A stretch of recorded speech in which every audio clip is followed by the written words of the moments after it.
Yeah. So I want actually you to interact with me throughout the session, because this is going to be our first hands-on session. And in this particular session, we are going to see the demonstration of the traditional computer vision system, right? But before I show you the demonstration, let me show you the tools, especially which are useful for analyzing images and videos using machine learning and deep learning algorithms, right? Okay.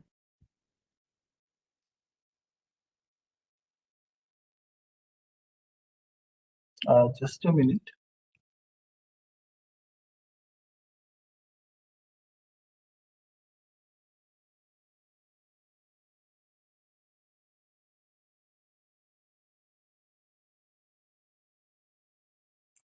Yes. Let me share again.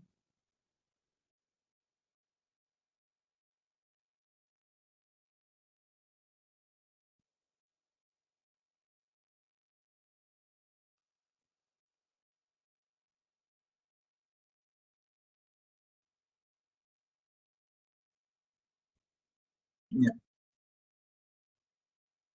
So I hope my screen is visible.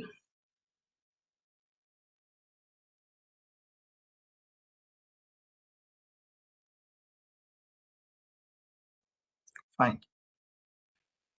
Thank you. So let us look at some of the tools which are useful for us, right?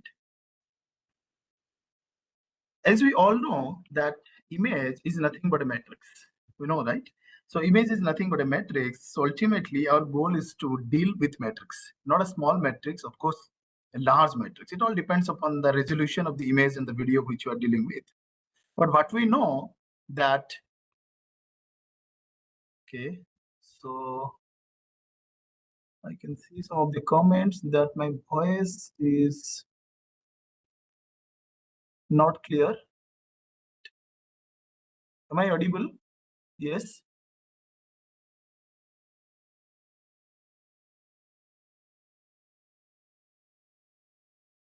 Am I audible? Yeah. Okay. Okay. Maybe you can check. I mean, this is a problem from your side, right? Fine. So if you look at the image, right, which is nothing but a matrix, and it all depends upon the size of the matrix, depends on the resolution of the image. So what we know that we need to ultimately deal with a large matrix. It's not a very small matrix, which we know, right? Like 2x2 matrix or 3x2 matrix, which can be easily right, handled with the other programming languages, what we know, like C and C++ and all. But what we know that we need to deal with a large matrix. So sometimes the image size could be 1024 cross 1024, even larger than this. So we need to deal this kind of matrix. Right? We want to perform operations over this kind of matrix. So how to do this, and what are the packages, right, which we prefer? So the packages which we would like to prefer here is like the NumPy and Pandas. So Pandas is basically something different thing. So Pandas is basically useful for loading the data which is available in .csv format. Let's say for manipulating the data, like cleaning, exploring, and other kind of analysis of the data. NumPy is such a package, right, or such a tool which will be helpful in dealing with one-dimensional arrays, even multi-dimensional arrays, right? So here is just an example you can see over here, right? So how to install, how to basically import the NumPy package in Python. So, I mean, I'm not discussing about today MATLAB and all. So if you want, you can also, write your code using MATLAB to process image and to process video. But what I'm interested in is to write the code using Python and its supported packages. And we are talking about its supported packages right now, which are very, very important for us. So NumPy is one among them to deal with the matrix, because our ultimate goal is to deal with the matrix, right? So second is some of the visualization tools, including Matplotlib and Seaborn. You know that whenever we are solving a problem, we need some of the plottings, maybe sometimes a two-dimensional plot, or maybe sometimes three-dimensional plot, and so many things, heat maps and so many things if you want to do. So we need actually these kind of tools, right? Matplotlib and C1 kind of libraries, which are important for plotting two-dimensional figures or three-dimensional figures. So you can see, right, every time you need to import the package, Python supports a lot of libraries, including these libraries, whatever we are discussing. And that is why it is become very, very popular in machine learning, deep learning, as well as data science. Sklearn, I mean, scikit-learn is also one of the most important package which we should know about. So this package contains a lot of functions which are really helpful for building and evaluating wide range of machine learning models. So it not only contains the functions, right, for the different algorithms of machine learning, it also provides some functions which are useful in building the model and evaluating the model. For example, the train test split, right? A data set is given to us to split the data set into train and test, because we know to build the model, to build any model or any computer vision model or any computer vision system, what is required is there are two stages, especially one is training and one is testing. There is one more stage which is very, very important, known as validation, which we will discuss later on. And also we'll see how to perform or how to take decisions, right, of splitting the data set into training and testing. You can see random forest is one of the classifiers for which even functions are available. Similarly, for MLP, for a neural network, for k-nearest neighbor, for naive bias, if for every classifier you will find a function. If you want, you can write it from the scratch using Python code. If you want, you can also use the functions available in scikit-learn. But you should also know that what are the parameters or arguments these functions demands, right? So you can see over here how I have used or imported, right, the scikit-learn package and the trend test split function, right? We'll also see in detail later on what it actually takes, what is x, what is y, and what is the test side is equal to 0.2, right? So I mean, if you just provide this value, that means we're providing like 20% of the samples for testing, and you are keeping the rest of the 80% of the samples from your data set for training. So we'll discuss in detail later on. Right? So these are some of the functions which are available. You can directly use to split the data set. And there are also a couple of such other functions like confusion matrix and all, which are useful to evaluate the performance of a model, machine learning based model. And this is the most important package for our course, OpenCV, right? So very popular library for image processing and computer vision tasks, what it seems. So this is going to be the most important package for us, a library for us. The package name you can see over here. If you want to just load this package, or you can just import this package by using import CV2. And there are a couple of functions which are available in this package to read the image, to display the image, to resize the image, and there are several other such functions available in this package. So you should be familiar with this package, because this is going to be a very, very important package for us. You can see over here, I have in the first line, I have just imported the package CV2. And the second line, I want to read an image which is present in the current directory. That's why I have not provided the path over here. But if the image is not present in the current directory or current folder, so what you can do is you can just provide the full path over here, right, including the image name, right, in which folder actually that particular image is present. And then it will store the image in the form of a matrix, and then whatever you want, you can just perform operations, right, using some sort of functions available with this CV2 package or this OpenCV package, right? So here is I just use a resize function. So resize as function to resize the image. So let's say the image is having any size. If you want to resize the image, right, which is stored here with this variable name img, and you can just provide the size of the image which you want to resize. That is 256 cross 256. So sometimes even we need this kind of functions, but while resizing the functions, I have already discussed, right, in my lecture that how to resize, and there are various algorithms, right, available to resize the image, and you need to choose that particular algorithm, like nearest neighbor, bilinear interpolation, and bicubic interpolation, if you remember, right? So if you will not choose anything, so it will take the default algorithm. Fine.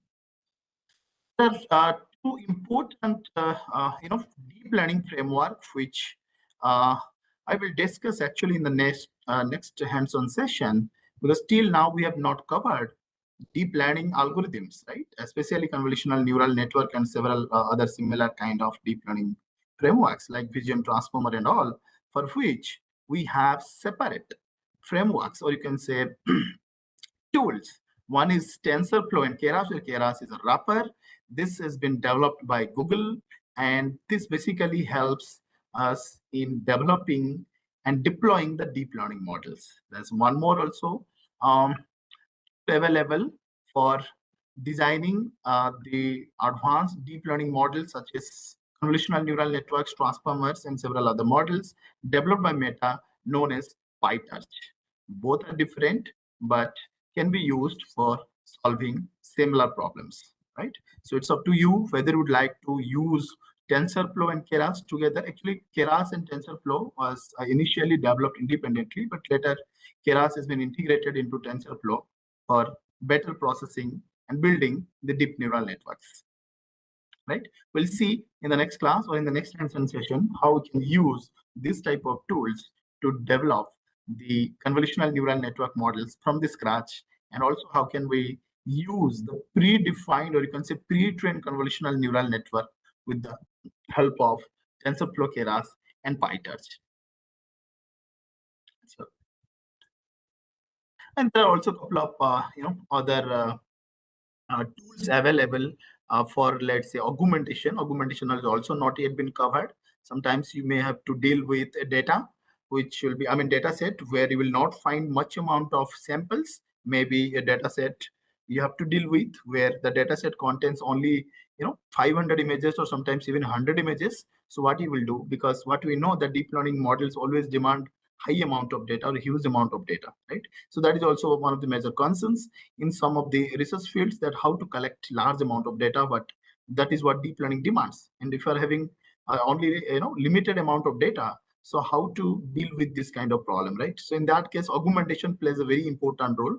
How to generate the images with the help of affine transformations. Also, we'll see like flipping, scaling and rotation and kind of affine transformations can be applied over the images to generate additional images, which can be helpful to increase the size of the training set. I hope it is clear. So I can move on to the next part of our discussion, that how to implement a traditional machine learning based computer vision system for solving image classification problem. I think this part has already been discussed, right, in one of the sessions, where I mentioned that yes, the traditional machine learning based computer vision system consists of multiple stages, starting with pre-processing, followed by feature engineering, where your goal is to extract the feature, then check whether all features are important or not, if you remember, and then followed by the classification stage, where you can use or train any machine learning-based classifier to solve the classification task. So today we will see the hands-on of that particular. I'll take one example, and then we'll see how to design such a system, right, to predict the output level of any given image, right? So before I start discussing how to implement and what are the steps to be followed to implement the traditional machine learning based computer vision system, let me show you something which is very, very important. That is, about something called as features, right? I think you might have seen some different types of features in yesterday's lectures by Professor Dubey, that he mentioned there are different types of features. What is a good feature? What is a bad feature? What type of features we should extract from an image, right? And ultimately store it in a feature vector. That is what we know, right? So he has explained about different types of features, starting from histogram-based features, followed by histogram of gradient-based features, and there are different types of features he has discussed, like local binary patterns and so many others, shift and all. So texture feature is also, also there are shape-based features, as I mentioned, but there are few examples. I'll just quickly finish it, right? Because this is not our part in this session, but still, because I'm going to use one texture-based feature extraction algorithm to show you or to design, right, a traditional computer vision system. So that's why we need we need to understand the concept of the texture-based feature extraction algorithm, which is known as ZLCM algorithm. I don't know how many of you have heard about the gray level co-occurrence matrix. Gray level co-occurrence matrix. Have you heard about this name earlier?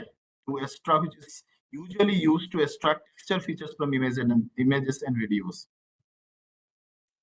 Okay, you can write your answers, yes or no.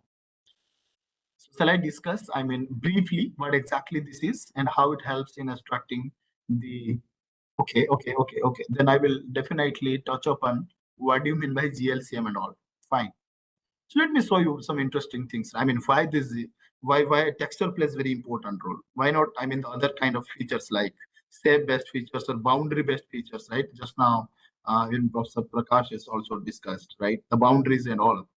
So even region-based features like intensity, sometimes intensity and color-based features, like from the histogram, can you just, by looking at the shape of the histogram, sometimes you can extract the features and all. So then why this texture is very, very important for us? Let me show you one example and ask you the question. Here is an example of two different types of animals, right? It's horse and one is zebra.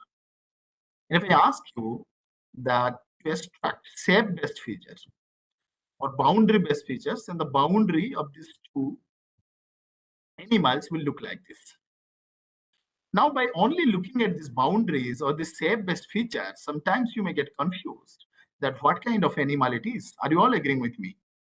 That shape-based features may not always, right, gives us right information about the characteristics of the image, or you can say the characteristics of the animal or the characteristics of the object that is present in the image.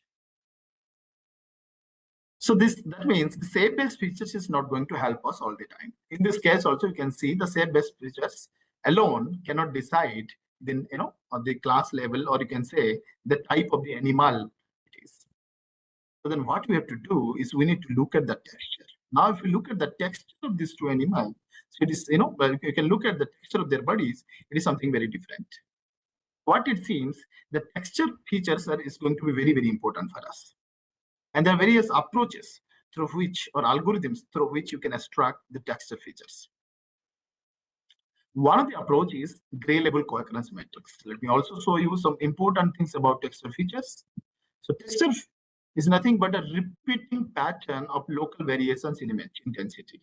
And texture cannot be defined for a single point because it's a repeating, it must be a repeating pattern. So textures in these examples you can see sometimes will tell us the kind of materialities. By looking at the textures, you can also tell the kind of materialities. You can also tell the orientations, right? In some of the textures, the orientations is very. Even textures vary at different scales as well. You can see there are bricks at different scales. Texture gives us a lot of informations which are very, very important for us for analyzing the image and videos. I'll show you one interesting example why texture is important and how it varies. Now look at these three examples. There are three images here. And these are all, let's say, binary images where all the pixel values are either white or black.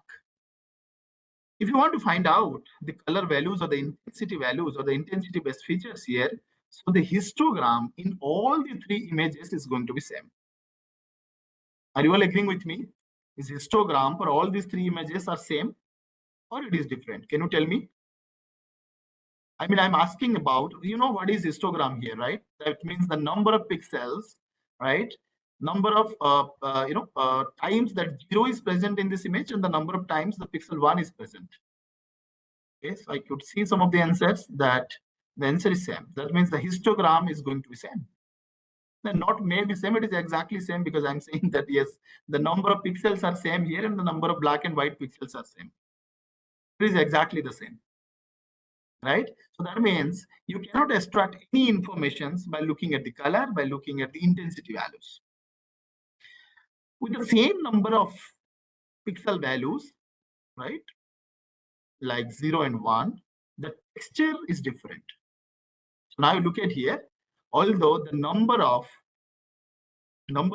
pixels, right, corresponding to 0 and corresponding to 1 is same in case of all, in the three cases, but the texture is different. The texture actually is very, very important for us, right? So sometimes the same best features may fail. Sometimes even the intensity best features may fail, but the texture so works most of the time. As I mentioned that yes, GLCM, gray level co-occurrence matrix, is one of the ways to extract the texture-based information. What do you mean by this gray level co-occurrence matrix? Given an image, how to get this matrix, and can we use this matrix directly for extraction of the features, or shall we do something else, right? So we'll first try to understand how to get this matrix and why the name is so-called gray level co-occurrence matrix and what it does. Basically, this matrix contains information about the position of the pixels having similar gray level values, right?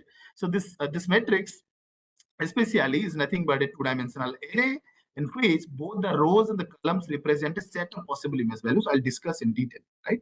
So, what will be the size of this matrix, right? So it depends on which factor also we'll discuss. So one important thing is written over here that the GLCM calculates, this matrix calculates how often a pixel with gray label or gray value I occurs horizontally or vertically or diagonally to its adjacent pixels j.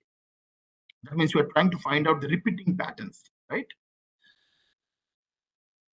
In this image. Now let us look at this example and try to understand how to compute GLCM matrix given an input image. So this is an input image given to us having, right? This is the input image, let's say I, having the pixel values lying from 1 to 8. You can see over here all the pixel values are lying from 1 to 8. So the GLCM matrix will be having size 8 cross 8. You can see over here. So if you are considering an 8-bit image where there are 256 number of intensity levels, so in that case, the GLCM matrix size will be 256 cross 256. And the values will be lying from 0 to 255. So now we look at here. In this direction, I have put all the values from 1 to 8. In this direction also, I put all the values 1 to 8. So what we are trying to find out here, this cell basically tells us how many times one is present, let's say horizontally, right? How many times these one pixels are repeated horizontally in this particular image. You can see over here, 1 horizontally present only one time. That means you are writing the number of times this 1 and 1 is repeated horizontally. So there are two parameters that influences this GLCM matrix, which is nothing but the distance parameter and there is the angle parameter here. The distance will say that yes, 1 means you have to consider the next adjacent pixels here. Whenever we are computing the repeating kind of things. And theta equal to 0 means you are looking at only the horizontal direction. So either you can go in horizontal direction, either you can find out the repeating patterns in one direction, horizontal direction, or you can find out in vertical direction, or you can find out in diagonal direction. So in multiple directions, right, you may find out the repeating patterns. So accordingly, you will also find different types of matrix. So if you change the theta value as 45 degree here, or let's say 90 degree over here, you'll get another matrix.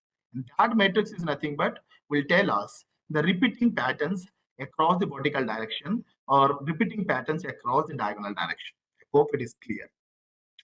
Similarly, you can see over here how many times 1, 2. So this cell is basically tells us 1, 2. Right? How many times 1, 2 is present? How many times 1, 2 is repeated? You can see over here 1, 2 pattern is especially repeated here for 2 times. So you can just write 2 over here. And this is how you can construct this GLCM matrix. Right? Sometimes you can change the theta value and you'll get different matrix over here. So now the question is, I hope it is clear, you can compute GLCM matrix for any given image, right? So whenever I've written for 1, 2, it is repeating 2 times. So there is, it is not what I can say that if you check for 2 and 1, it is 0, right? It is different. It's not necessary that is 1, 2 is equal to 2, and it is not a symmetric matrix, right? So that means 1, 2 is repeated 2 times. That doesn't mean 2, 1 will be repeated 2 times, right? So 2, 1 is not at all repeated here. It is 0 times. You can see over here, 2, 1 is 0. right? So that means it is not a totally symmetric matrix. Sir, here d equal to 1 and theta 0 means that is what I was explaining, right? So theta equal to 0 means here I'm considering the horizontal direction. You see here, I'm considering the horizontal direction. 1, then 1. If it is vertical, then I would have checked how many times 1 is present vertically. 1 is time vertically. And the distance means I'm only considering the next pixel over here. If the distance value is going to be 2, so I will check 1 and this. I have to leave one place here and then I have to check the next pixel here, right? So that is how actually we can define here d and theta. And similarly, you will get also different GLCM matrix. Now the question is, our goal is to ultimately extract the features. I mean, of course, the features, and here of course it is texture features, and ultimately store the features, right, in a feature vector. Ultimately store the feature in a feature vector. So how would you do that? So from these metrics, you cannot extract the features, right? So what you need to do here is, because this matrix is not going to help us to directly store the features in a feature vector. So what we need to ultimately do here is, right, we need to compute some sort of numerical features from this matrix. And there are 14 such textural features or numerical features that has been proposed by Professor Haralik and his group, right, in 1973. What are they? Those are like energy, entropy, homogeneity, contrast, linearity, and so many others, right? So 14 such numerical features have been proposed by Professor Haralik, which can be directly computed from this matrix. Energy is very simple to compute. Even how we can define entropy. So you know the formula, right? Pi log of pi, but this is a probability distribution value. These are probability values, but these values are not probability values. What you need to do is, this is a GLCM matrix, and what you can do is you need to first convert this GLCM matrix into its corresponding GLCM matrix, normalized GLCM matrix, right? What you will do there, you need to first add all the values over here, the number of counts especially, and then you have to divide 1 upon the total count over here, then 2 upon the total count. This will give us the probability of occurrence of that particular repeating pattern. And that is what is actually NGLCM. So in NGLCM, every cell is nothing but a probability value. And you can apply these formulas like energy, entropy, and whatever the formula may be. So you can apply the formula over in GLCM only, normalized GLCM, to get the texture-based features. Entropy also tells us the average content of the image, or the average content that is present in a particular input image, right? So what I've said already, that we cannot directly use this GLCM matrix. We cannot directly use this GLCM matrix to find out the features and store it in a feature vector. So what we can do is we can simply apply. We need to first convert this GLCM into NGLCM and then apply the numerical features and then compute the numerical features. And few of them also I discussed right now, right? And 14 such numerical features have been proposed by Professor Haralik. You can go through these papers to get to know more about it, right? And I'll also show you the demonstrations, and these are already available. So you can just call the functions and you'll get all these informations. But to know more about the mathematical details and the expressions about these numerical features, you can go through this paper. This paper is a highly cited paper. You can see over here. The paper has been cited 31,887 times. So that means a lot of people have used this particular kind of GLCM based texture feature techniques, texture feature extraction technique for solving a variety of computer vision tasks. So I also got an opportunity to meet Professor Haralik in 2017 in some conference, I remember, right? So then we had long discussions regarding, right, the extraction of the features, the kind of features which we have extracted for solving our problem, right? So whether it is correct or wrong, or what kind of feature is going to be helpful for solving medical imaging or medical image analysis problems and all. Fine. There is one more technique also which is very, very important to discuss. Like you might have heard about something called Fourier transform. So similarly, there are a lot of discrete cosine transform, wavelet-based transform, rivulet transform, curvelet-based transform. So the different types of image transformation techniques we have, where you can represent the image in this, especially in the frequency domain, right? And at the same time, you can analyze the images at different resolutions and at different scales. So wavelet is one such technique which can be used to analyze the image at different resolutions and scales. So what it basically does, it decomposes the image. This is a brain MRI image I have taken over here. So you can see after applying the wavelet decomposition, what we are getting is a set of bands, or you can say image sub bands, right? Of the same image at different resolutions, right? So you can see over here, this is actually a 3-level decompositions. At every level, you will get four sub bands, right? Or sub images, you can say sub bands, right? One is LL, LH, HL, and HH. These are all 4 sub bands, which are nothing but the outputs after applying some low pass filter. So today you might have seen the definition of these low pass filters and high pass filters. So this LL is nothing but when this low pass filters is applied across the rows and across the column of an image, then that's the output which you are getting over here, right? And LH is like whenever you are applying the low pass filter followed by a high pass filter, there's of course a downsampling operation over here, right? And this is the first level decomposition. In the second level decomposition, again this LL will be decomposed into 4. Again, if you want to decompose it, so then this one is going to be decomposed, right? So this is how you can see, you can represent, you can say, you can analyze, right, the different components, right? This LL is nothing but a low frequency components, and this LH and HL and high and this HH are nothing but the detail coefficients, and this will gives us the information about the high frequency components. So very important, you can see over here, right? You can find out some high level informations over here, especially edges and all, right? The fine details.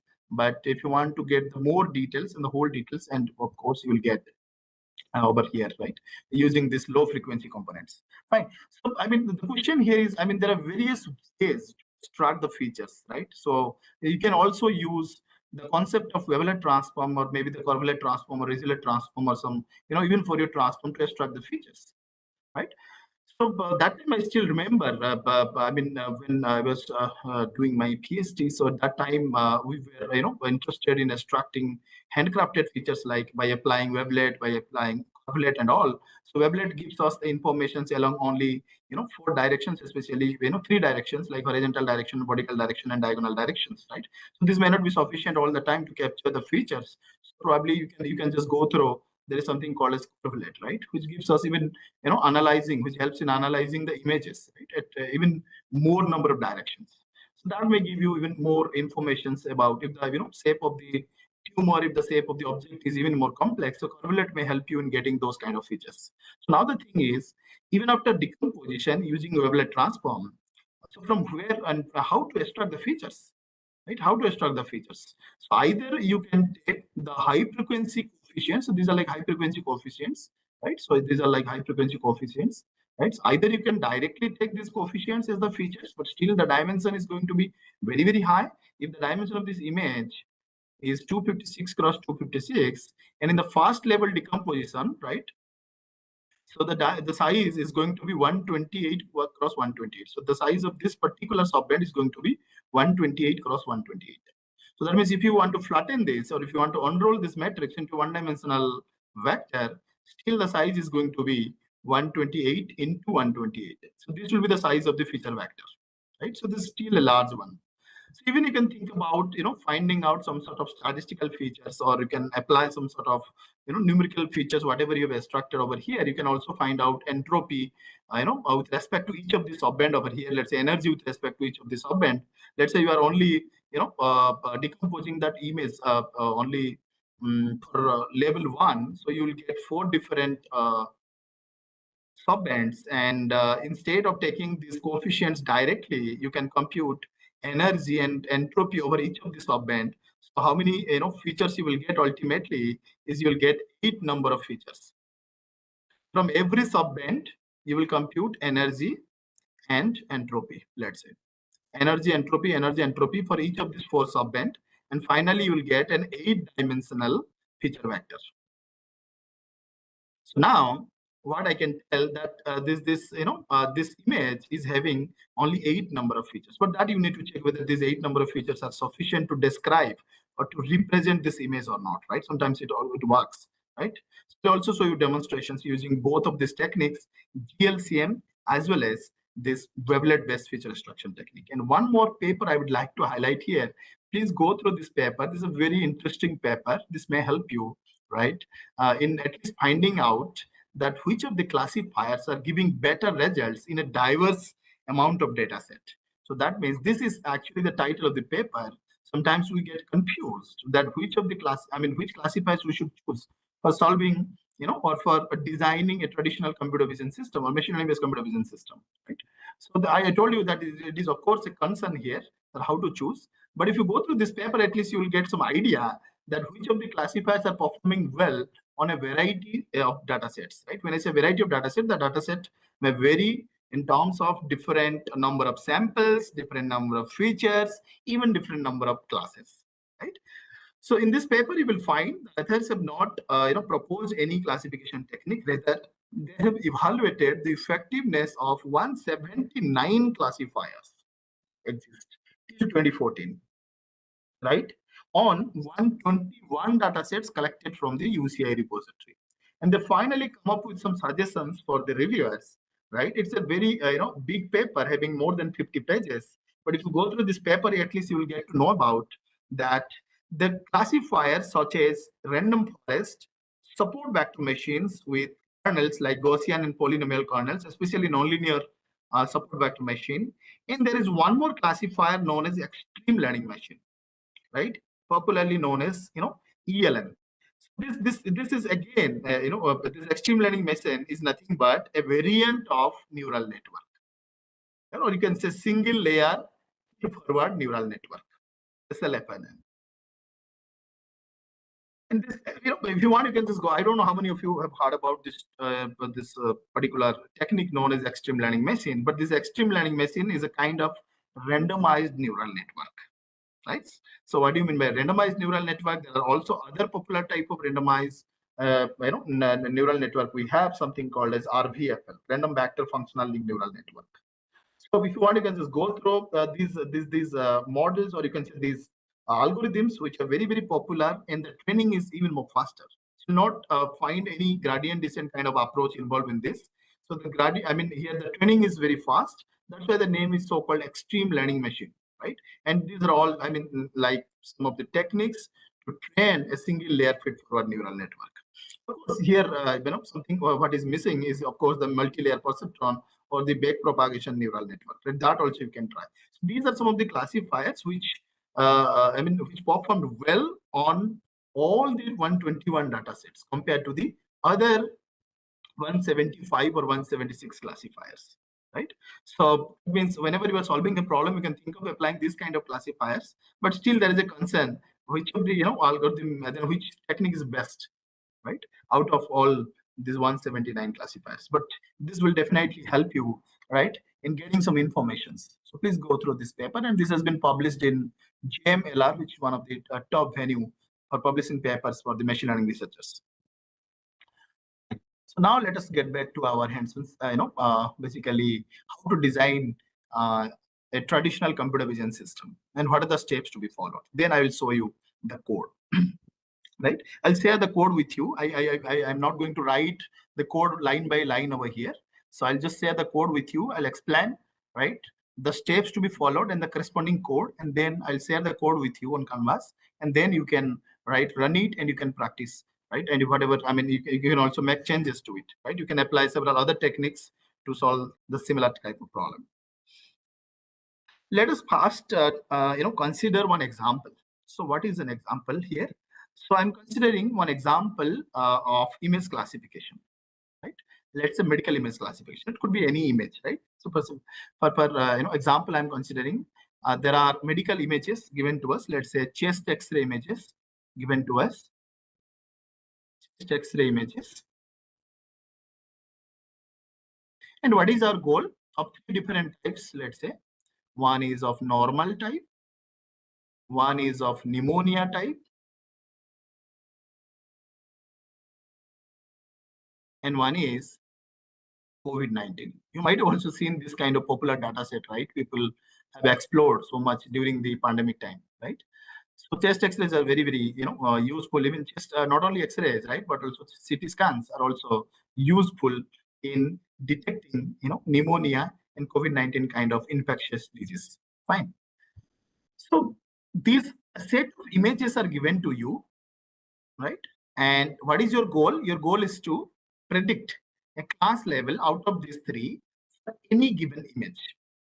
So that means what is given to us is nothing but the data,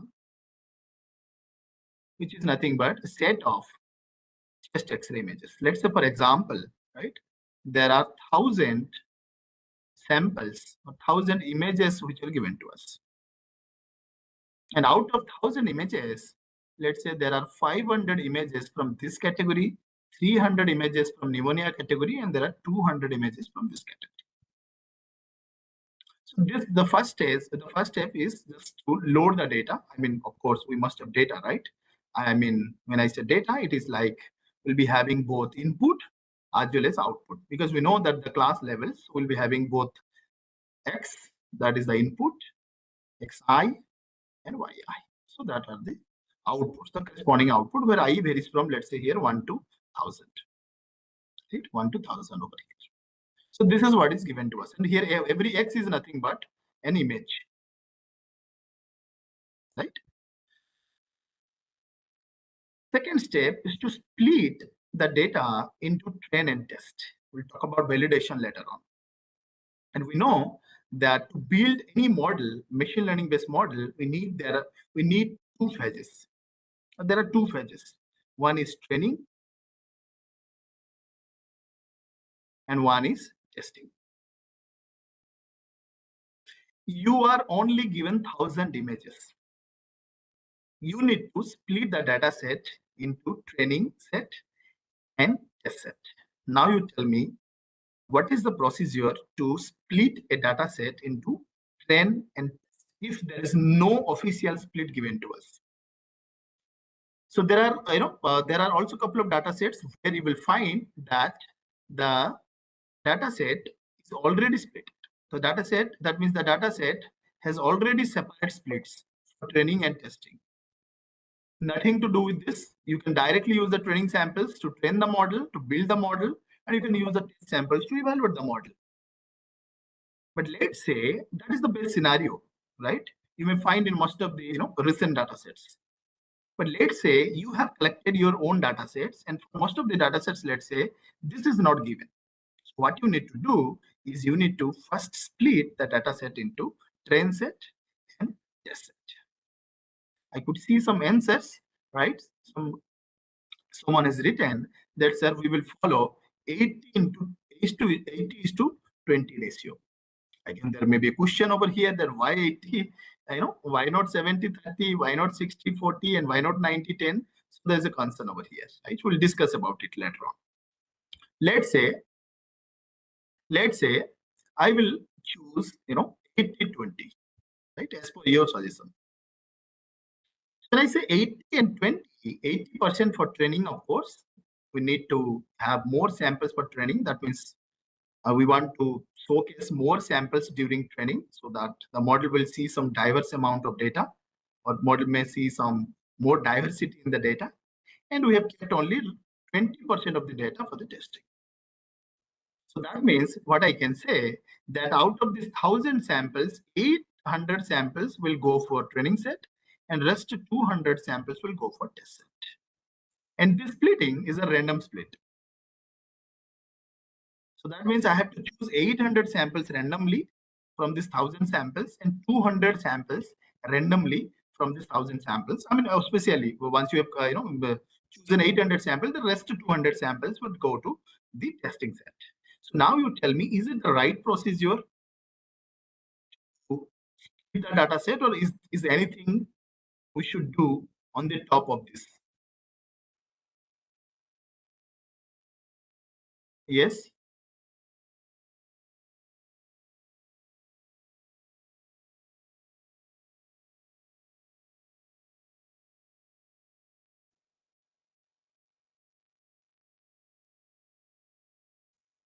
So is it the right way to do this? I mean, I can directly take 80% of the samples from the whole data. Is it the right way to split the data set into train and test? Please try to interact. So I could see an answer from Dr. Devendra that no. I will talk about it. We'll talk about it, right? The opposite 120 is to 80, right? I mean, that means what you are saying, that we'll only, we'll only use 200 samples for training and 800 samples for testing, right? So it is actually a rare case, right? Even in the classroom also, you know that, right? So we usually solve more number of problems in the classroom, right? So that the student may get diversity of the problems in the classroom. Fine. So we don't solve less number of problems and ask more questions in the classrooms. We usually solve hundreds or thousands of the problems in the classroom and ask only 10 to 15 or 20 questions in the. So that is the common procedure, right? So with less number of samples, right, and then your model is what you can expect, right? With only less number of sample, we cannot expect always a better performance from a model. That is the rarest case. There are few students maybe in the classroom who can learn many things using only two or only, let's say, 20 or 30 problems, right? So let's say you are only solving 20 problems. So there may be one or two students in the classroom who can solve, right, 80 problems in the class. I mean, 80 problems in the main exam, or you can say in the final exam, right? So most of the student is going to fail because you have solved only 20 problems. That is why the usual way is to take, is to provide more samples for the training and less samples for the training. But if your model is so perfect, if your model has the capability to learn, important features, or you can say important patterns from even less number of samples, then absolutely it can be considered. 20 is to 80 can be also be considered, right? So that is why actually we are not taking. Fine. Okay, we'll take training validation. Validation I'm not talking about right now. So what I'm actually asking, that I have taken 800 samples from 1,000 samples directly. I've not looked at the class levels and all. So there may be a case, it will not happen all the time, but there might be a case that out of these 800 samples, most of the samples will belong to, let's say 280 samples, 450 from here, 280 sample, or only 70 sample will go for the, from the third. This belongs to, let's say, class 1, this will class 2, and this will class 3. Is it the right way to split the data randomly? I mean, to choose the data randomly, I think it is not, right? To see what is the problem here. I've taken 800 samples, but I have taken most of the samples from class 1 and very, very less number of samples from class 3. This is not an ideal data set where the class distributions for each of the class is same. So then what is the solution here? Should I apply 80% over the whole data, or should I apply 80% over each class? Should I apply 80% over the whole data? If you apply, then you will get this kind of output. Your model will be biased towards this class because you are only, showing more samples, right, which belong to class 1 to the model. So it should be class, right? So then the name is actually known as stratified. I don't know how many of you have heard about this term. Stratified random percentage split approach. So stratifiers will ensure the similar class distributions, right? The similar distributions of the samples from each of the class. So instead of applying 800 samples over the whole data set, what you will do, you will apply 80% over each of the class. Could you follow what I'm trying to say?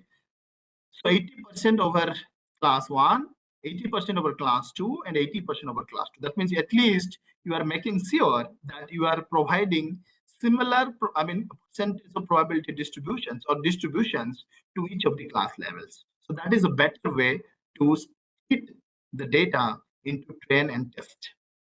That also you need to remember, right? So stratified is very, very important over here. So once we'll talk about actually validation later on, so why validation is required and all. Validation is very, very important to avoid certain problems, right? Especially overfitting and all.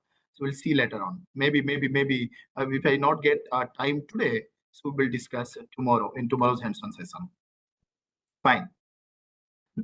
Now you have splitted your data set into two sets. One is training and testing. And what we know that training, now you've splitted your data set into training. So there are 800 samples in the train set. There are 200 samples from the test set. And we're also maintaining the distributions, class distributions over here, right?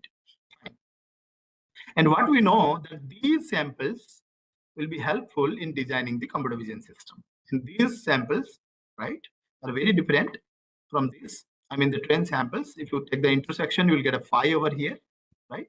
And the testing samples will be only used to evaluate the performance of the model, right? Will not pass these test samples to the model, right? When you are designing the model or when you are training the model, right? So what we need is only these samples to build the model. And then we'll pass one of the, all the test samples to the trained model and we'll get the output. One thing also I'd like to highlight over here, the classification task which we are solving over here, right, is nothing but a kind of supervised learning problem in general. Supervised learning problem. We must also understand what is the supervised learning setting, right? So supervised learning setting, and I'm talking about the next step over here, right? In supervised learning step, learning setting, what you'll be given is a set of xi's and followed by yi. Xi's are nothing but inputs and yi's are nothing but the corresponding output, or you can say the class levels with respect to this xi. So now these xi's are not in the form of the vectors, I mean the feature vectors. If I give this xi in the form of feature vector, you can directly apply k-nearest neighbor, naive Bayes classifier, or MLP, or maybe neural network based classifiers, or random forest based classifiers, or whatever, or decision tree based classifier. But now these xi's in this case are nothing but the images. So what you have to do then? You need to first convert the images into this feature vector format. How to do this? Just to apply some of the feature extraction technique.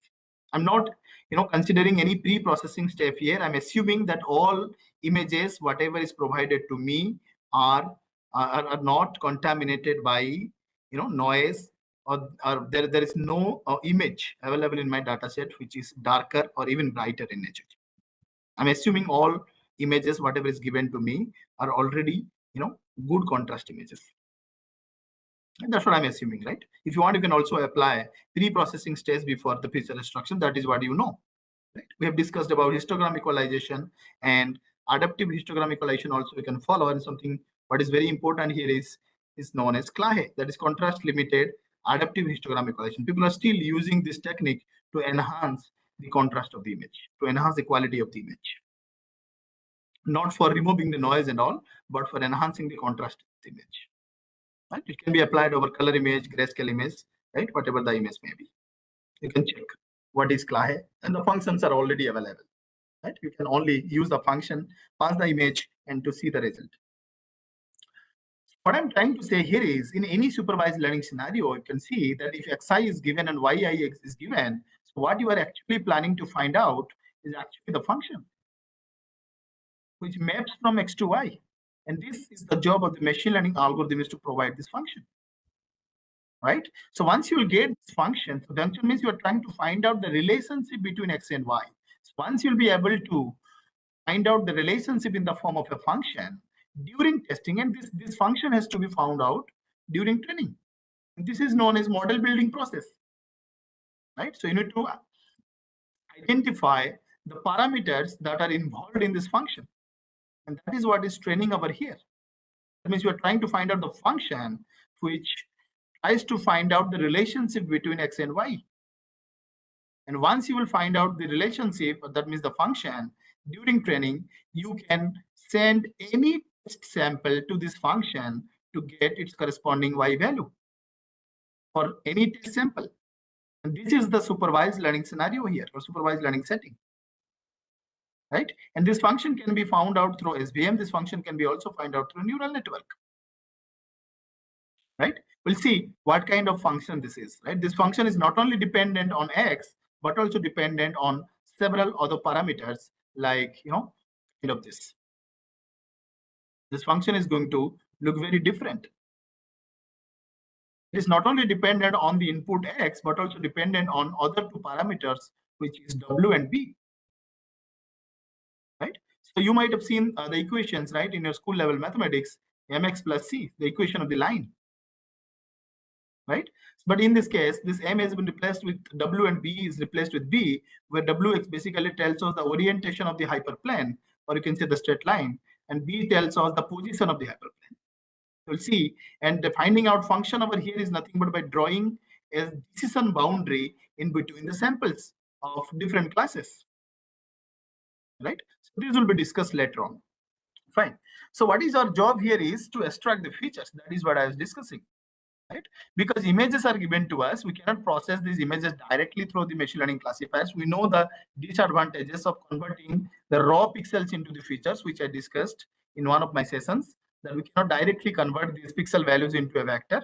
But if you are doing this, then the dimensionality of the feature vector is going to be very, very high, and the complexity of the model through which you want to classify the patterns or the features is again going to be high. I can't do this. And what I have to do is I have to extract the features, the representatives of those images. And what we have just now seen, how to extract the features, I mean texture features, that is what is using GLCM matrix. GLCM. I can do for every training sample, for each training sample, I can find out the GLCM matrix, and from this matrix, I can just define a function over here, right? I can define a function, GLCM function, which will take image as an input, and then it will compute the GLCM matrix, especially the NGLCM matrix. That is the normalized GLCM matrix, and I can then apply the formulas like entropy, energy over this matrix, and then I will store those features. Let's say this is feature 1, this is feature 2. I'll store those features in a feature vector. And this feature vector I'll return from this function. I'll repeat it all the training samples. I'll get the same set of features. I mean, not exactly the same features, what I'm saying, the same dimensional features, right, with respect to each of the training samples. And these are right now called as the feature vectors. And these, you can append actually all these feature vectors and form a matrix as well, right? It's up to you how you are going to deal with. Fine. So then for every, now we have converted, right, the image into its corresponding vectors. And now we are also having yi.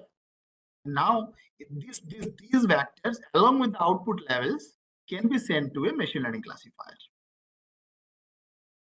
right? So these feature vectors xi, now xi has become, let's say, xi dash is nothing but a feature vector corresponding to the sample I in the training sample, in the training set. Yi dash is nothing but the output level, right? So we have not changed, right, the yi value.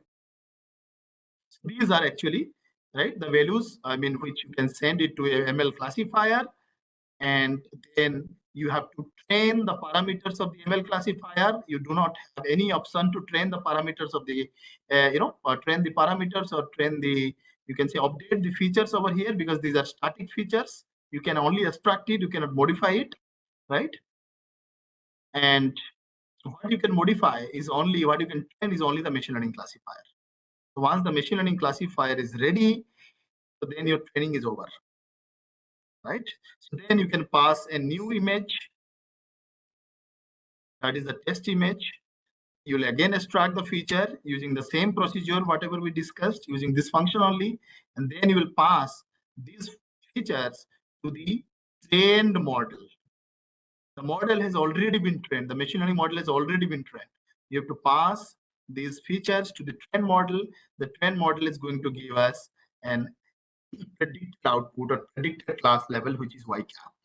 And then you need to check that whether this, then you can check, because you have, divided the data set into training and testing. You have the labels, but you have not provided it to the model during prediction or during inference time, right? You have something called as y over here, which is a desired or target value, which you have not shown the model during testing, and now you have to check whether it is matching with this or not, right? So that means you need to check whether y cap is equal to y or not. If they are not equal, that means there is a misclassification over here, right? There's a misclassification. Then if you are using, let's say, neural network over here, so what you can do, then you can just you can just you can just find out the error, again go back to the classifier, try to modify the weights and biases, right, which are nothing but the parameters whatever has been discussed yesterday, right? So again, in the neural network classifier, you might have, let's again take that example of this neural network classifier. Let's say, for example, you have extracted here the number of features are nothing but, let's say 5. Earlier it was too large, right? If you remember, earlier it was too large. If you consider all the raw pixel and images are having, let's say, size 256 cross 256. If you're directly considering the raw pixels as the feature, so then the dimension is going to be 256 into 256. It's very, very large. Now we are simply considering 5 textural features, which we have computed from the normalized GLCM matrix, right, in place of this many number of pixels. So these 5, textual features are, nothing but the representative of the same image. So now we have drastically reduced the dimensionality of the feature vector from this into this to 5, right? So now who can tell me how can I design a neural network over here? Yesterday only you learned, neural network. Some of you might have learned also neural network earlier, and some of you might have also implemented neural network. So can you tell me how can I design a simple neural network to process 5 features? And my task is, my feature vector is a 5-dimensional feature vector. That means every image has been represented in the form of 5-dimensional feature vector, and I'm having 3 classes. For simplicity, I'm only considering one hidden layer. That means I'm considering a single hidden layer feed-forward neural network. So how many neurons I should consider in the input layer? Can you please tell me? And how many layers I should choose or I should take in the output layer? Can you please tell me?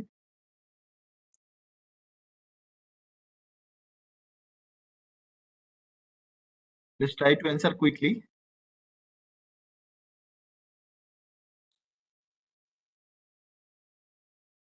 How many neurons I should take in the input layer of the neural network? Yesterday only you have learned. Output layer, I could see there are 3 neurons, of course. Yeah, I could see also answers from Dr. Parul Chauhan that there must be 5 input neurons. Absolutely correct. 5 different features and 3 neurons in the output. 3 neurons in the output layer. Fine. Representing one class because we are having 3 classes. Hidden layer, there is no such specific rule, right? That how many neurons we should consider, but there are few strategies through which, right? These are all fully connected, right? Every layer, every neuron in one layer is connected to every other neurons in the preceding layer. So all are like fully connected over here. So in the hidden layer, there are different strategies to be, you can follow to find out the number of neurons in the hidden layer. Again, it is always a concern that how many neurons we should consider. Yes, there are a couple of studies you will find in the literature where the researchers have mentioned that you should take the root over of the number of samples you have, like that. There are so many things you will find. There are some thumb rule also people have proposed, but there is no such hard and fast rule here that yes, you should consider this many number of neurons. Fine. So I mean we have represented each image into its corresponding 5-dimensional feature vector, and then we are trying to process this feature vector with the help of this neural network, right? And your neural network is going to give you a predicted output which is y cap, and what you are what is given to us because we are trying to solve a supervised classification problem. And because we're only considering training set, we also have the target output, that is y, right? So there's a possibility that this y cap may not be equal to y all the time. So you may get error at the output layer, right? But exactly you will not get here, the output label. You will get some values over here. And by looking at the values, you can decide the class level. So for class, actually, I'll discuss all these things in the next session, right? In convolution, while implementing this convolutional neural network, I'll show you, or I'll demonstrate you what kind of loss function we should, and why loss function is very, very important, right? So what kind of loss function or error function or cost function we should choose for classification function. You might have heard about something called as cross entropy, but why cross entropy?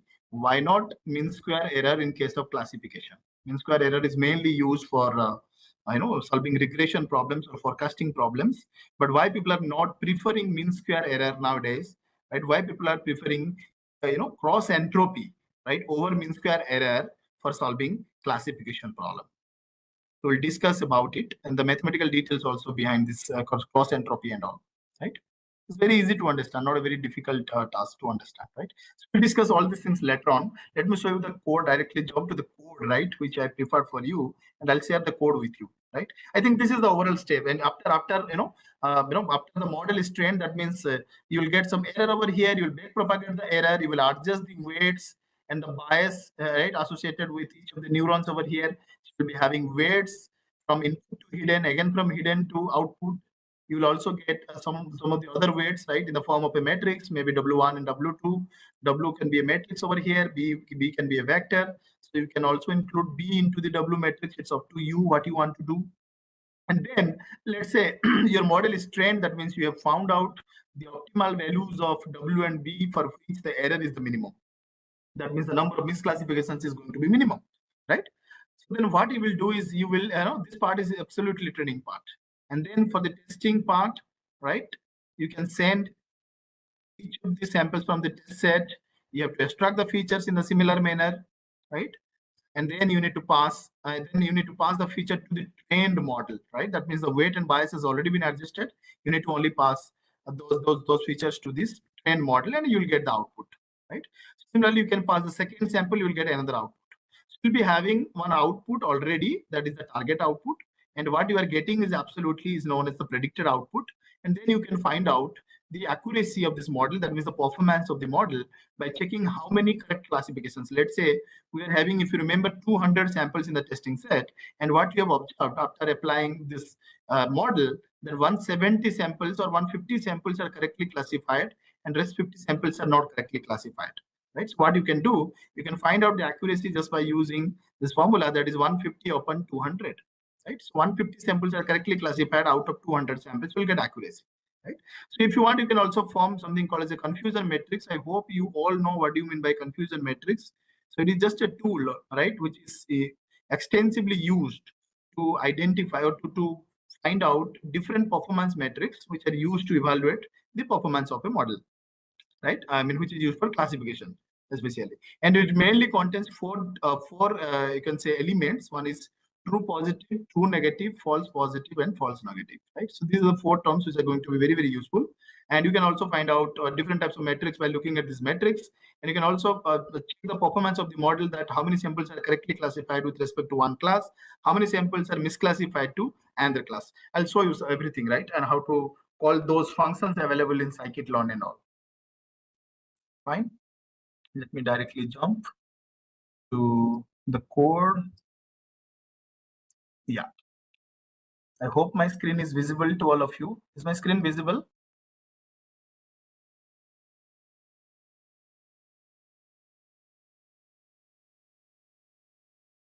Yeah, is my screen visible? Okay, thank you. So you see, I mean, there are multiple platforms, right, on which you can write the code. You know that. I've chosen Google Colab as a platform. You can choose Kaggle as a platform. You can choose, even you can install everything, all the packages, and you can use Jupyter as a platform, right? So it's up to you. You have to install Anaconda, and you can use Jupyter as a platform. So I mean, whatever it may be. So Google Colab, like it's a very easy one. No need to install any packages. Everything is there only. So only you need to. The only one thing you need to remember is you need to first load the data, especially the data set, into your drive, so that you can mount easily from your drive, right? That is what you need to do first. So you can see over here, there are some packages which I've installed over here. So I'll not go through the details of each of the line, because I know that you already know. I mean, these are some simple, import. You are trying to, load some of the packages which are very, very important for us, like CV2, NumPy, Matplotlib. You all know that. And then your task is, of course, to load the data set. I mean, to mount the data set, whatever you have already loaded into your Google Drive. So you can see, so this is the code to, mount the data set, whatever is available in your Google Drive in the form of zip. We have extracted it, and then you can also check whether that data set is present over there or not. If it is not present, it may give us some information or error information that the data set doesn't exist, right? So once you have loaded the data set, you know what you have to do, right? So here, I mean, just we are checking, right? These lines of codes are just to check how many samples are there with respect to each of the class and how many classes we are having, right? You can see over here, there are 8 to 9 classes in this particular data set, right? And if you want, you can also plot some of the, if you want, you can also display some of the images corresponding to each of the data set. That's up to you. If you want to display, you can display anytime. But what is important for us is to, once the data is with you, how to first split the data into train and test, right? So this is actually one of the part. So the splitting is discussed over here, especially you can see over here, right? The splitting is discussed over here, right? This is x. X is nothing but right. Already we have, let's say, extracted the features, right?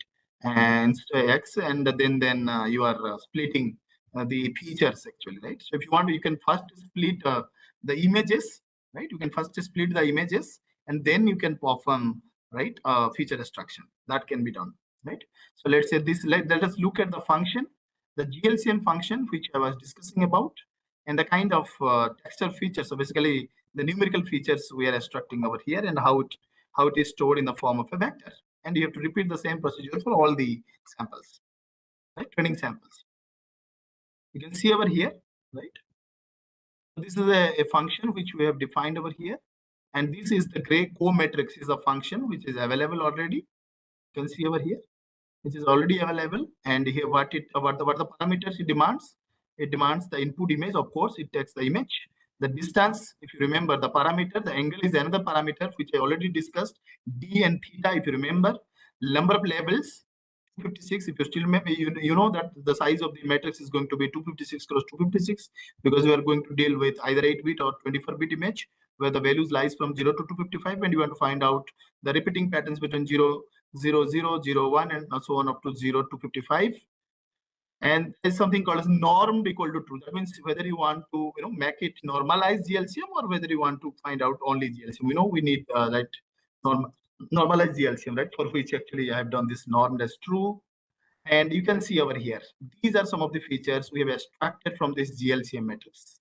Now you have got a GLCM matrix, and there are again some functions available where if you mention the parameters as energy, it will give you the energy value, a single real value.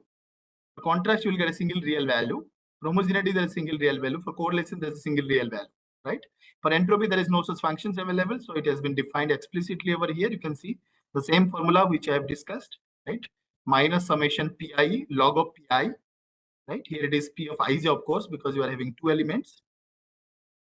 Fine. And these values are definitely are stored in a vector. You can see over here. And this is going to be our feature vector with respect to. So that means whenever you will pass or whenever you will call this function, it will just give a vector. It will return a vector. That means that's the feature vector. And you know the class level. This is how actually you can define the whole data set. You can see over here.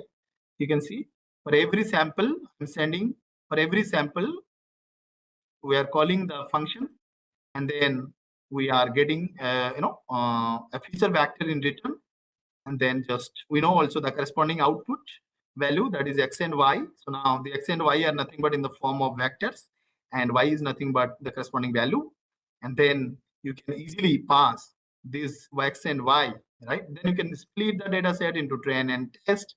You can, as I mentioned, you can also first split the train and test to split the images into train and test, and then you can extract the features, right? And then after splitting the data set, so this is the function which you can perform. There's one more actually parameter, you can say argument here, which basically decides whether it is stratified or not. You can just check what kind of parameter it is, right? X is the whole input, I mean the feature vector, the total number of feature vector with respect to each of the training sample, with respect to each of the sample. Y is nothing but the output one. The test side 0.3 means I'm considering here 30% for testing and rest of the 70% for training. Fine. And then what it will return is nothing but X train, X test, Y train, Y test. Right. So the four things which is required. So for training, what we need is this one, X train and Y train. Right. So these both of this will be passed to the MLP classifier, which is again a function available in scikit-learn. It may ask you to send the number of hidden layers, right? Number of neurons in the hidden layers, the kind of optimizer, the kind of activation you want to insert, right? Which already been discussed yesterday. The gradient descent and some variants of the gradient descent like RMS prop and ADAM better than the gradient descent. And I think alpha is nothing but the what I can say. Yeah, learning rate. We have learning rate over here, right? We have learning rate over here. The maximum number of iterations over here, right? And then so this is how you have defined your classifier, and then you can train the model by passing X train and Y train, the training samples as well as its corresponding levels. Once the model is trained, you can predict. So you see during prediction, I'm not passing right the Y test, right? So this model is going to predict Y predict, and we know the Y test value, and then we will pass, find out this to evaluate the model. I'll pass this to, then it will check how many correct classifications are there and misclassifications are there. If you want, you can also plot the confusion matrix. So in this case, the confusion matrix is not looking at because we have not trained it properly. You can see there are a lot of misclassifications, right? Especially, you need to look at the principal diagonal values where it says that 20 samples are correctly classified in this case, and 30 samples are misclassified to this class, and similarly 76 samples are misclassified to this class, right? And the data set also which I have considered, which I was discussing, right, which we have collected from Kaggle. The data set is available, right, having three different classes, that is COVID-19, pneumonia, and normal.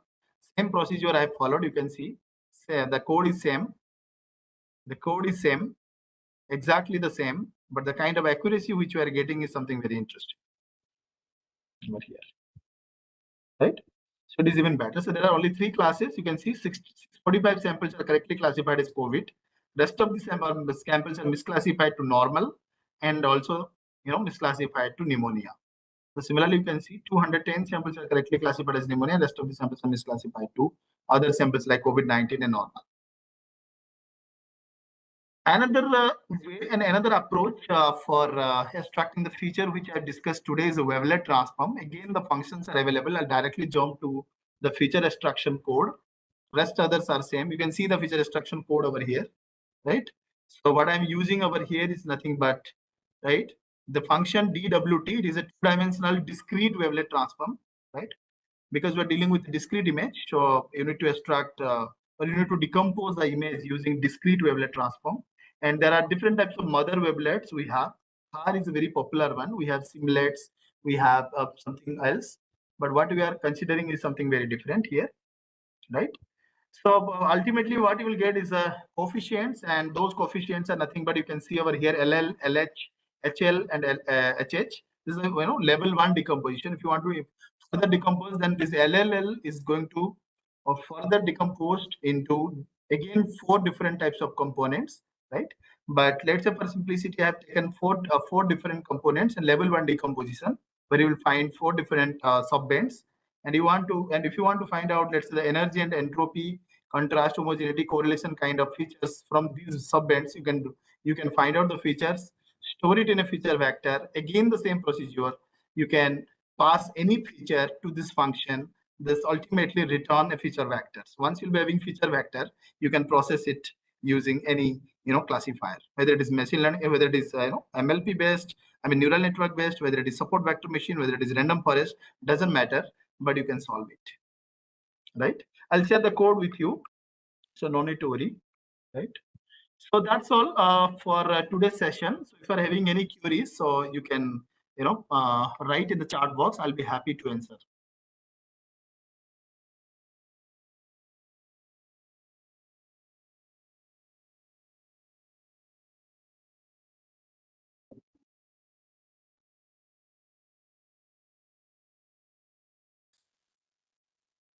Please open CB always.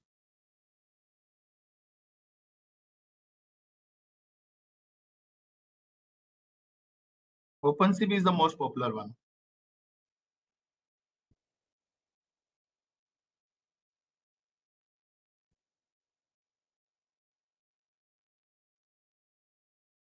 Any other queries if you are having?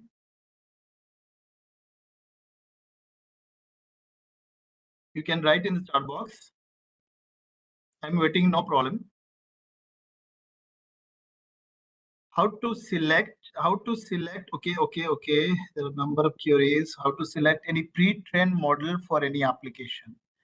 Okay. We have not yet discussed actually. We have not yet discussed about the applications of the pre-trained models. Of course, you are talking. I think you are asking about convolutional neural network models or Bayesian transformer model. So we need to first actually look at the problem statement that. When I say problem statement, especially the data, right? The kind of data which you are dealing with. We will discuss actually this thing in the next session, that how to use this convolutional neural network, how to use the pre-trained convolutional neural network model, right? And that there is a concept known as transfer learning. So transfer learning is of again different types. So we'll discuss one by one, right? How to use and how to select because there are different pre-trained models we have. Let's say convolutional model, Bayesian transformer model, convolutional models, right? Convolution operation itself is a local operation. So if you are applying convolutional neural network, even if you are going deeper and deeper, you may not able to get the global information, right? So Bayesian transformer models are very good at extraction of the global information. So what we did, even what researchers have done in the past, if you go through the literature, you'll find, especially the recent literature, right? It's been, I think, 2 to 3 years, people have been using, both CNN and VIT together, because CNN is good at extraction of features, local features. VIT is good at extraction of global features. So why not to combine them together to have both local feature and global feature, right? That is one of the way to, decide the pre-trained model. Again, every pre-trained model has some advantages and disadvantages. One of the, important thing which you need to look at is, because ultimately, whenever you are, choosing one of the pre-trained model, you need to, retrain the model. You need to sometimes fine tune the model. That's what is transfer learning is all about. But while fine tuning, you need to check whether it is a large model and whether it is a small model, right? So if you are having very less amount of data and you are dealing with a large amount of, we are dealing with a huge model, or you can say heavy model, having millions of the parameters, and you are having only 100 or 1,000 number of samples. So your model, your fine tuning is not going to be successful. Your model may suffer from overfitting issue, because in that case you need to choose lightweight pre-trained models. That means in that case you can choose mobile net kind of architectures which are lightweight in nature. So I hope, Dr. Lalita, I got this point right now. Again, we will discuss on the same topic maybe the next session, right? There are multiple ways to decide actually the best pre-trained model. Fine. GLCM is for texture. If you want to say yes, that can be done. That is the simplest way, right? Because we do not, sometimes we do not idea, because we are not, let's say, an expert in the field of feature engineering. So what we usually do, let us take 3 different types of features, combine them together. You can just concatenate the features. Whatever you are extracting, the shape-based features can be concatenated with texture-based features. But a normalization may require in that case, right? A normalization may require in that case, because the kind of features you have extracted, let's say shape-based features may have range from, let's say, 1 to 1,000, and the texture values may have range 1 to 10. So there may be some issues there. So what you need to do is that you need to normalize the features, right? You should normalize the features by using any normalization technique. The best one is like that zero mean and unit standard deviation normalization, kind of normalization you have to do, right? That can be done. That is very easy to do. Fine. Yes, that is possible. That is possible. You can combine any number of features, and then again you can also filter the best features out of all the features. That is also possible. Any input for facial expression? Okay. So for facial expression also, people have applied wavelet. People have applied GLCM. People have mostly applied, you can see, kind of features, that is LBP. There is local binary pattern and its several variants, which was discussed, I think, yesterday. Even people have applied HOG features, so that you need to explore that what kind of input. I mean, for face recognition, facial expression recognitions, mostly people have applied LBP kind of local binary pattern, right? It has a lot of advantages. And but if you want, you can also again combine multiple types of features. Can I give this as any project? Yes, yes. So the code that you are providing here, like medical image, see, whatever the image may be, you can just change the input. If you are dealing with agricultural image, you can just replace it by the agricultural image, and then you can do it. If you are dealing with, let's say natural image, you can just replace it with. It is up to you, right? What kind of image which you want to deal with. It's not an issue. And you can give any project name over there. Fine. Okay. There's the last question which I could see in some Kaggle challenges, test data level are not given. Organizations or the authors of the data set never release it. In case, how to test our model? Yeah. See, this is a common concern always, right? If you are taking you are taking part in if you are participating in some of the challenges, right? They used to release the test data. Earlier they used not, I mean, they do not actually release this test data, but now they are actually releasing the test data, but they will never release the output. So there is one way to check the performance of your model. You need to send the output vector of your test sample, I mean, or of your test set, or there may be some websites on which you can upload your output vector, especially the output levels, and then they may tell you the answers, and that is the right way. Actually, that is the best way to find out the output, right? There is no other way to do this, right? So that the best way is to just send your output to the organizers. The organizer will definitely provide you the performance of your model, and there are also leaderboards available, and sometimes even they have made it automatic. That means you can upload your answers and you will get your rank. Fine. Can you split train data into test and train? No. You can split your train data into validation and train, not test and. Why will again divide into train and test? You can just make it as a validation, right? Validation and train. Okay. I think what you are saying is whether you should consider. Okay. If test is not available, yes. You can do this.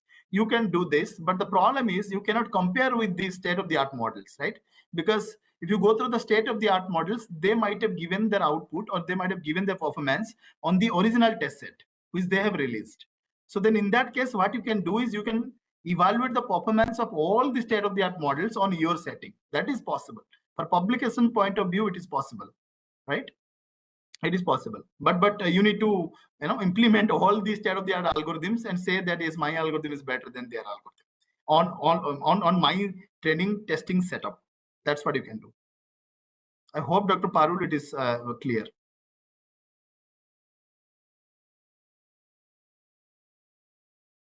Yeah. I think there are no other questions. If you are having any queries, so you can drop me an email. It's 8 o'clock. We're running late. So thank you very much for attending all the sessions today, right? And I again will request that to attend all the sessions to learn so many things, because from tomorrow onwards, probably you will find, right, the concept of, you will get to know about the concept of convolutional neural network and the variants of the convolutional neural network and all. So please do not miss any of the class, although we are providing the YouTube link and all. But see, there are a lot of questions that may arise, that may strike to your mind, right, while listening basically the speakers, right? So that is, you see, there are a lot of questions. So we're trying to, at least, although we are not providing you, I mean, we are we cannot unmute, right, your mic and all, but still we are trying to answer all of your queries. I try to summarize all of your queries in front of all the speakers, right? So please don't right feel yes, it is very difficult to ask a question. No, not like that. You need to only type a question over here, right? So what's the problem? So please take it positively and write your queries in the chat box. So thank you all. Good night. We'll see you tomorrow. Thank you.